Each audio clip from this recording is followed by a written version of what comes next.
It is break time. Nansubuga and her colleague, both members of the Students' Council at Lutete Primary School, pace up to the patron of their school council to pick up the mobile phone to send an SMS message to the head teacher and other stakeholders about a parent who wants to marry off their colleague, his P7 daughter. They have to do it now, otherwise they wait until the lunch break or after classes in the evening, because the law doesn't permit using the phone during the school program. The anxiety is high, and for every reason, uncontrollable. Free access to a phone, and to many for the first time. Not to play cards or snakes and ladders with it, but sharing important information on any matter that affects the quality of their education and their overall well-being. I am very happy of this Nokia project because it helps us to voice our problems and it helps our parents to know problems at our school which can affect us. Twali tetulina amazzi gatumala nga bo awaliwo emu ne tubasaba tanka era ne bagituwa kati amazzi gatumala bulungi. Great! Thanks to this innovative communication approach, joining all the stakeholders in school governance, the leading cause of the worryingly poor academic performance within the schools, particularly those under the Universal Primary and Secondary Education Scheme. According to the survey titled The Efficiency of Public Education in Uganda, conducted by the Ministry of Education in 2007, teachers' absenteeism stood at 27%, the highest in Eastern and Central African region. The percentage of pupils skipping classes was also as high. The startlingly high ratio of one teacher to over 150 pupils in some UPE and USC schools, the inadequate classrooms and sanitary structures complicated the matter even further. So over time, Plan International in Uganda has been piloting several interventions to find a lasting solution to this worrying state of affairs in the country.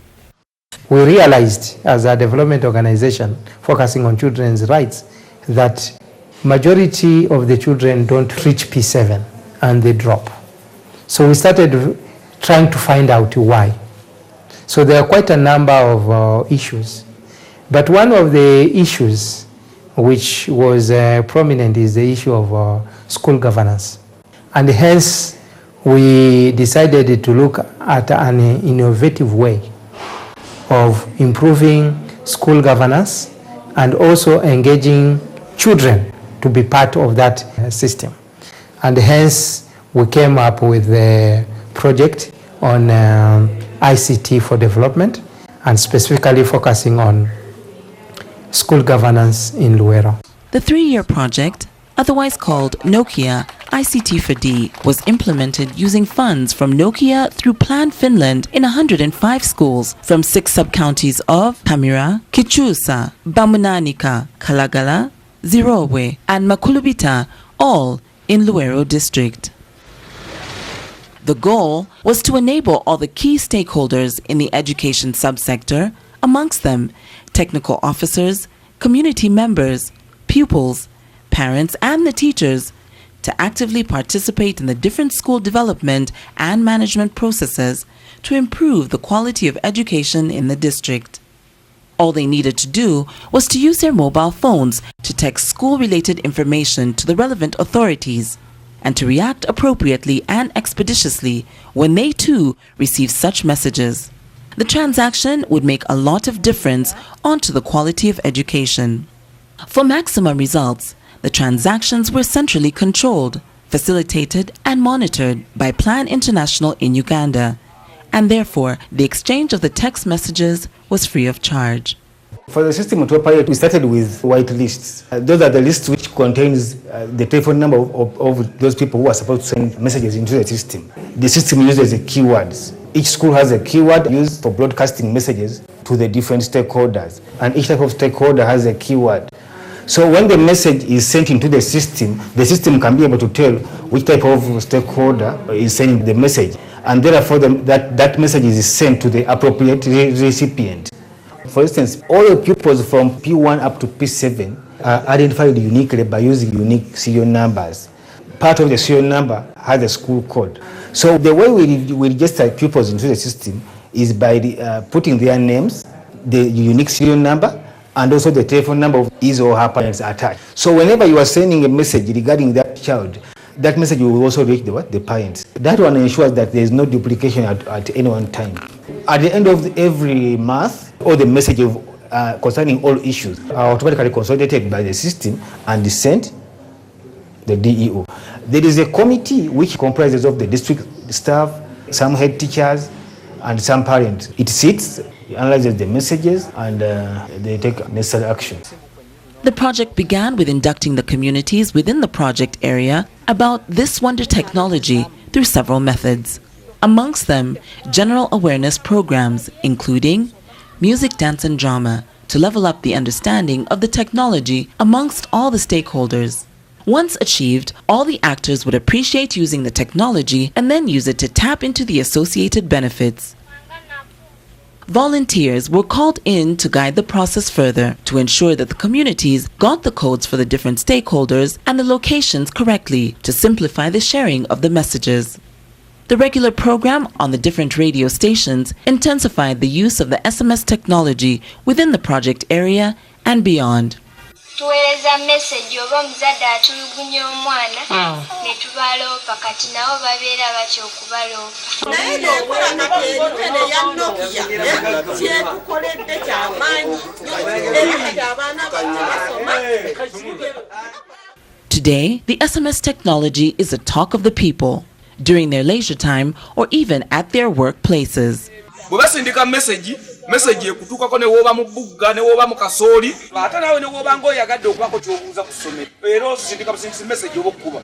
Besides the conversations, community activism is also growing. Everyone is increasingly getting concerned whenever they find children who are supposed to be at school when they are not. They will stop to find out why. And just an SMS away, both the school and the parents will be alerted about this unbecoming practice. The students' councils have also been empowered to even further pursue the students' affairs. At Chiziba Church of Uganda Primary School, for example, the filming crew met the students' council in session, trying to find a lasting solution to the inadequate furniture problem that emerged as a result of the increased pupil enrollment in some of the classes. Waliwo eyagambye tugende ewa headmaster n'omulala n'agamba tusindike message mu plan. Baliwo abawagira nti tusooke tusindike message mu plan. Akagere ke twaweereza message ne tubasaba toyi ne batwanguliza ne bagituwa. Tubaweereze ku message nga tubagamba tetulina ntebe bayinza otwanguliza nakyo ne batuweereza ku ntebe. At St. Kizito Natyole Primary School, a students' council member attracted by the shouting in Primary 2 entered the class and found the kids playing because their mathematics teacher was absent. She picked the school phone from their patron and sent the message to the headmaster. A quick replacement was found and the situation normalized. Two things clearly come out from this scenario.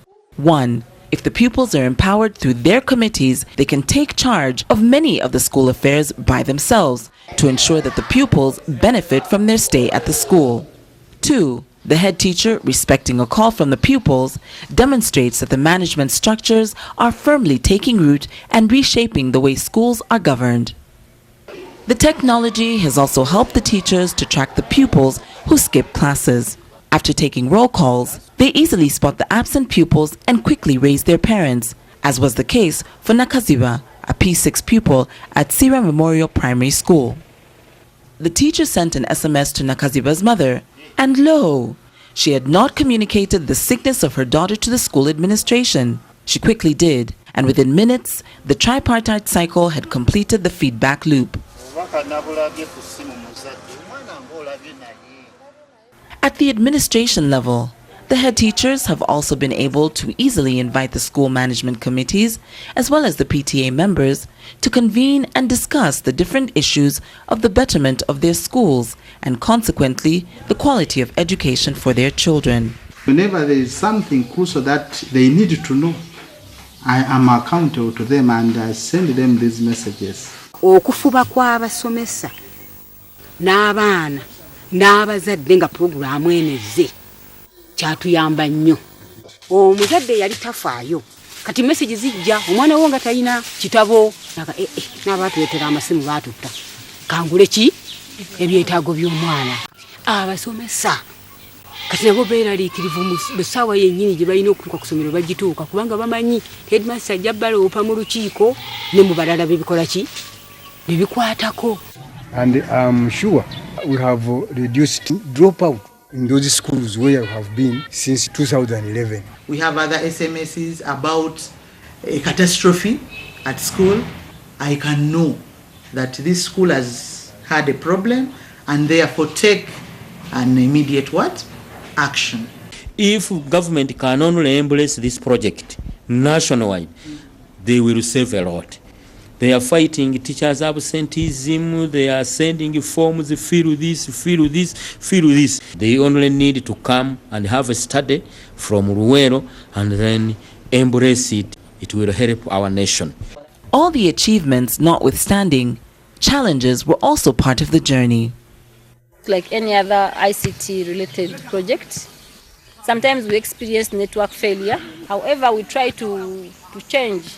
Where MTN fails, we give Airtel or Read. The other challenge has been the negative attitude of most of the teachers, including the heads of the schools. They really saw it as if it was trying to monitor them left, right, center to ensure that they're in the schools. So what happened is that we had to arrange a serious 3 days workshop at a given time for all the deputy head teachers and head teachers of all the schools in which we are working, to ensure that their attitudes are really positive about the project, so that when they get back to their schools, then they have really to sensitize their other teachers about the project, that it is not necessarily policing them, but trying to improve performance in the schools. At least we try to overcome that kind of challenge, otherwise it was a big one. The project has wound, leaving behind a number of lessons that can inform future development planning. One of the lessons is that if the ICT project can improve performance in a typical rural area like Luwero, Chichusa, Kamira, deep down there, then I think this is the way to go. Another learning is that the communities are very interested in ICT. So if something like a governance practice is packaged alongside ICT, it can easily be taken on.